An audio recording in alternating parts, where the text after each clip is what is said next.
iba-iba yung kulay. Gumagalaw na. Hello.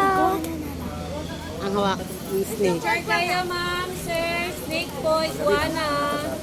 Picture ka din, gusto mo? Dito lang. Ano saan doon? Di ba yung mga agat? Oh, yung malikot lang kasi. Hindi yan nangangagat? Mahabang buntot niya. Malikot lang kasi. Huwag ka matakot! Baka matakot ka anak pag ginagawa mo. Wag na. Ay! Okay lang yan. Gusto ko sa snake. Magpa-picture ka na. Ano yan? Asa ba ba? Dali. Burik niya kasi sa ulo. Sa ulo. Kung gagalaw eh. Dito ka, Han. So, makamandag yan. Smile. Dito ka, Han. Dito ka. Ang ulo ni Kermit. Ulo yun.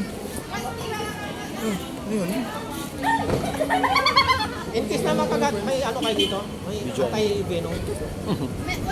Wala nang venom yan.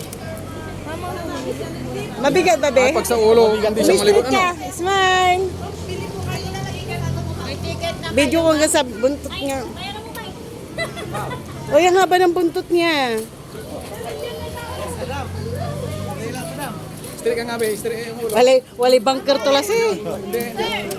Straight ka. Hindi mahulog. Smile. Okay naman. Tama na, baka pagod na.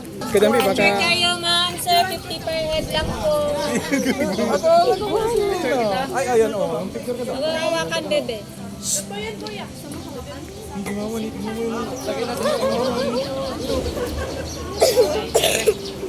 Be, gusto pa snake? Sure? Gusto pa niya snake. Hawakan mo, Agi. Baka hindi niya kaya. Kaya niya yan, ma'am. Bumi pa. Ayun kamay. Smile ka, smile. Natitense ka, friends, ha? Ginusto niya eh. Ginusto mo yan, friends. Ginusto mo eh. Panindigan mo.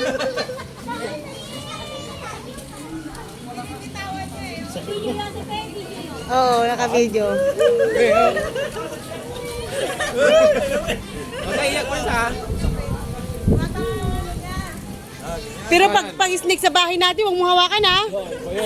May ano yun, kamandag yun. Venom yun. Ayan, wala na yan. Kaya may sugat na dilaan niya, ano?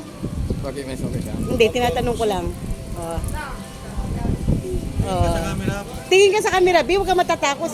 Yan nga, ano niya eh. Patry mo mo, Bi. Lanti, Isa lang mo na ticket supply. pwedeng sunod na siya.